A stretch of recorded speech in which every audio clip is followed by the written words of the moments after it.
सबसे पहले तो सर अपना परिचय बताएंगे आप? सर मेरा नाम सुनील कुमार खलखो है और मैं भारत मुक्ति मोर्चा का प्रदेश अध्यक्ष हूँ। तो आज जो आप लोग जुटे हुए हैं पूरे कार्यकर्ताओं के साथ में, किस पर्पज से जुटे हुए हैं सर? माननीय वामन मेश्राम के दिशा निर्देश पर अभी हम लोग पूरे छत्तीसगढ़ प्रदेश में हम लोग संगठन का विस्तार करने के लिए यह जिले स्तरीय बैठक था, उसके लिए हम लोग एकत्र हुए हैं। आगामी समय पे 2025 में आप लोगों की क्या क्या कार्य योजना है, इसके संदर्भ में कुछ बताना चाहेंगे? तो सबसे पहले मैं ये बताना चाहूँगा कि आप लोग देख रहे हैं कि हम लोग यहाँ पर जुटे हैं, यहाँ पर जिले स्तरीय बैठक है। माननीय वामन मेश्राम साहब ने हम लोगों को चलो गांव की ओर कार्यक्रम के माध्यम से 6 लाख गांव तक पहुंचने के लिए कहा है। उसको पूरा करने के लिए आज हम लोग पूरे जिले के कार्यकर्ता पदाधिकारी यहाँ पर जुटे हैं। गांव की ओर जाने का कोई विशेष कारण? मैं आप लोगों को बताना चाहूँगा और हमारे सोशल मीडिया के माध्यम से बताना चाहूँगा कि संविधान की प्रस्तावना को अगर हम लोग पढ़ेंगे तो उसमें लिखा है संपूर्ण प्रभुत्व संपन्न।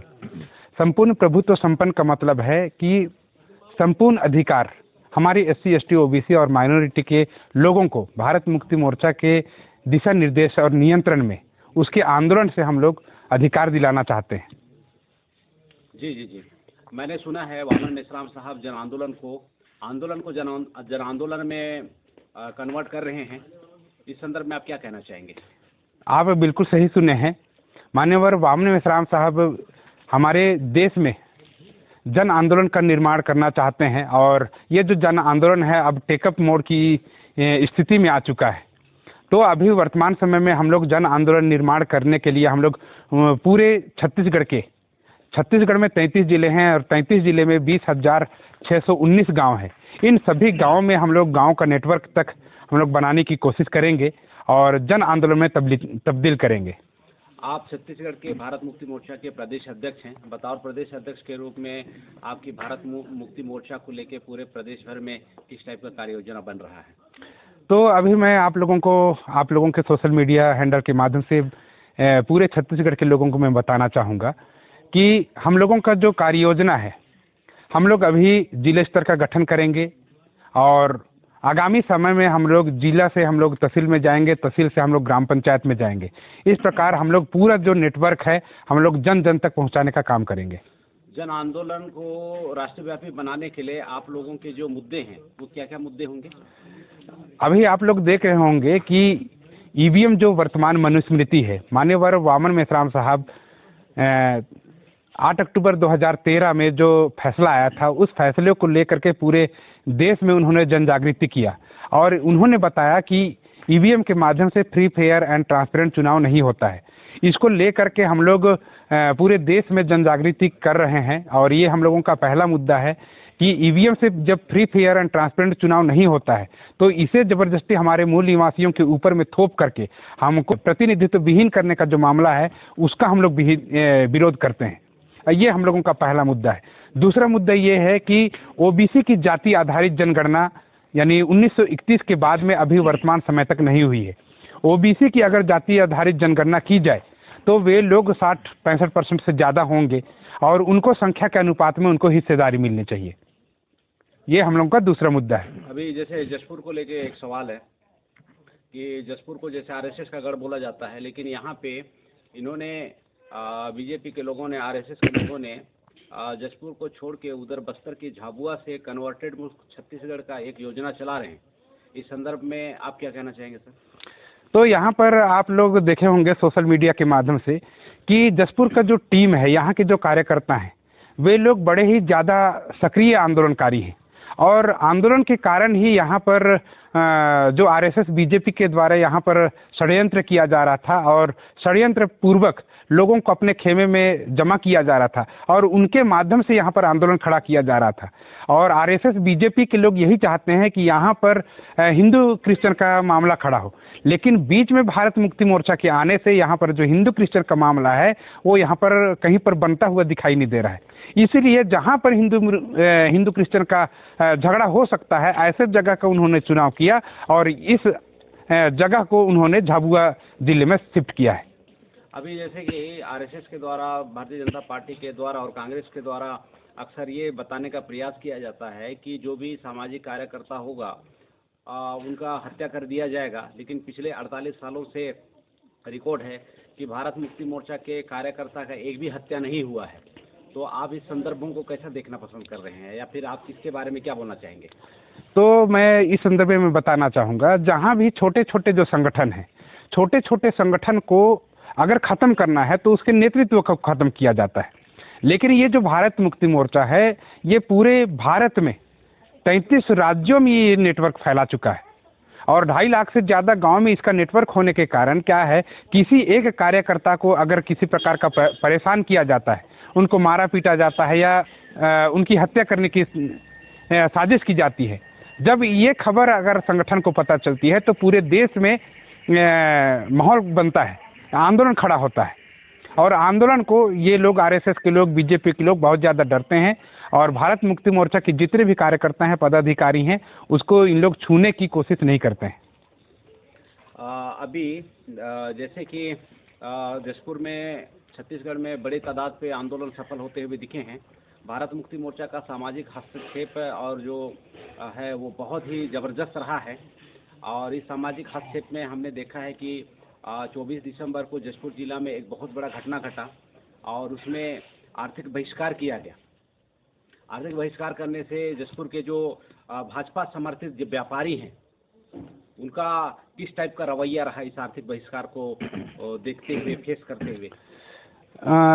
यहाँ पर भाजपा विधायक माननीय रायमुनि भगत, उनके द्वारा जो क्रिश्चियनों के जो गॉड हैं उनका अपमान किया गया और इस अपमान के विरोध में उन्होंने मानव श्रृंखला बनाया। फिर उसके बाद में न्याय यात्रा निकाला। यहाँ भी उनको यानी सफलता नहीं मिली और जब सफलता नहीं मिली तब वे लोग आर्थिक बहिष्कार का कदम उठाए। और यहाँ पर आप लोगों को देखने को मिला होगा छत्तीसगढ़ के जशपुर में कि यहाँ पर जो 24 तारीख जो क्रिश्चियनों का बहुत बड़ा त्यौहार होता है, उस त्यौहार में उन्होंने किसी प्रकार का लेन देन, किसी प्रकार का खरीदारी नहीं किया। और जब ऐसा नहीं किया तो जितने भी लोग, व्यापारी जो वर्ग हैं, उनके लिए इस बार बहुत ज़्यादा घाटा का सामना करना पड़ा। और ये जो घाटा है, इससे जितने भी बीजेपी समर्थित जो व्यापारी हैं उनको बड़ा ज़्यादा धक्का लगा है। सर, आप बोले 24 दिसंबर या 25 दिसंबर? 24 तारीख उनका शुरू होता है, रात को उन लोग जागरण करते हैं। अच्छा। और 25 तारीख को त्यौहार मनाते हैं। तो ये जो आर्थिक बहिष्कार का जो ख्याल है, आपको क्या लगता है ये कहीं ना कहीं आपके द्वारा जो आंदोलन चलाया जा रहा है, सामाजिक हस्तक्षेप, कहीं उससे उपजा हुआ मामला तो नहीं है? आप बिल्कुल सही बोल रहे हैं। वाम से भारत मुक्ति मोर्चा के लगातार काम करने से लोगों में जागृति आ रही है और जागृति का ही ये कारण है कि यहाँ के लोग ये इस कदम को उठा पाए। तो आप इस आर्थिक बहिष्कार को सफल मानेंगे? हाँ, बिल्कुल सफल मानेंगे। और आने वाले समय में इस प्रकार के अगर यहाँ के जो लोग हैं, यानी यहाँ के जो मूल निवासी हैं, उनके अगर संवैधानिक अधिकारों पर किसी प्रकार का हस्तक्षेप होता है तो यहाँ के जो मूल निवासी हैं वे लोग अपने अधिकारों को बचाने के लिए ऐसा कदम हो सके आने वाले समय में उठा सकते हैं। तो अभी जैसे आर्थिक बहिष्कार बड़े जोरों से हुआ, इसका असर भी देखने को मिला और पूरे व्यापारी लोग जो बीजेपी समर्थक हैं पूरा सख्ते में हैं। तो इसी संदर्भ में मैं कहना चाहूँगा, आर्थिक बहिष्कार इतना ज़बरदस्त हुआ, इतना ज़ोरदार हुआ है, आपको क्या लगता है राजनीतिक बहिष्कार की कड़ी में ये जुड़ेगा क्या ये? हाँ, बिल्कुल जुड़ सकता है, क्योंकि ये जो आरएसएस है, आरएसएस ब्राह्मणों का संगठन है और ब्राह्मणों का जो संगठन है वो बीजेपी का संगठन है। तो आरएसएस के जो ब्राह्मण लोग हैं वही लोग बीजेपी को चलाते हैं। और बीजेपी जो है हमारे एससी एसटी ओबीसी का कोई राजनीतिक संगठन तो है नहीं। इसलिए क्या है, आने वाले समय में अगर हो सके, अगर हम लोगों का संवैधानिक अधिकार खत्म करते हैं ये लोग, तो हम लोग इनको राजनीतिक सत्ता से भी हम लोग उसको उतारने का काम करेंगे, उनको भगाने का काम करेंगे। अभी बिल्कुल करीब करीब में अभी जैसे नगर पालिका का चुनाव है, जिला पंचायत का चुनाव है और पंचायत का चुनाव है, तो आर्थिक बहिष्कार का असर जशपुर में राजनीतिक बहिष्कार के रूप में दिखेगा या नहीं दिखेगा? बिल्कुल दिखेगा सर, क्योंकि अभी हम लोगों का जो समाज है वो जागरूक हो रहा है और उनके पास में जब जागृति आ रही है तो 1885 में ब्राह्मणों के द्वारा कांग्रेस बनाया गया। यही जो ब्राह्मण लोग हैं जिन्होंने कांग्रेस बनाया, उन्होंने विश्व हिंदू परिषद बनाया और इन्होंने ही आरएसएस बनाया। यानी कांग्रेस के लोगों ने ही विश्व हिंदू परिषद बनाया और आरएसएस को बनाया, और आरएसएस जो है कांग्रेस को बनाया। यानी जो ब्राह्मण लोग कांग्रेस बनाते हैं वही लोग बीजेपी बनाते हैं। इसका मतलब साफ साफ ये देखने को मिल रहा है कि हमारे एससी एसटी ओबीसी का जो राजनीतिक पार्टी है वो कांग्रेस और बीजेपी बिल्कुल नहीं है, कतई नहीं है। इसलिए हम लोगों को इसका बहिष्कार भी करना पड़ सकता है। अभी वर्तमान समय में कोर्ट के द्वारा पे माननीय विधायक महोदया के ऊपर में मुकदमा दर्ज करने का जस्टिस आया हुआ है, फैसला आया हुआ है। इस संदर्भ को आप किस तरह से देख रहे हैं? तो यहाँ पर जो आंदोलन हुआ, यहाँ पर पहले तो मानव श्रृंखला बनाया गया, उसके बाद में न्याय यात्रा निकाली गई। तो यहाँ पर दोनों जो आंदोलन है बहुत ज़्यादा सफल रहे, और उस मूवमेंट को देखते हुए यहाँ पर माननीय हेरमन कुजूर साहब हैं, उन्होंने आवेदन लगाया और इस आवेदन को उन्होंने यानी सफल किया, और उसमें जितने भी यहाँ पर क्रिश्चियन समुदाय के लोग हैं उनका पूरा का पूरा समर्थन है।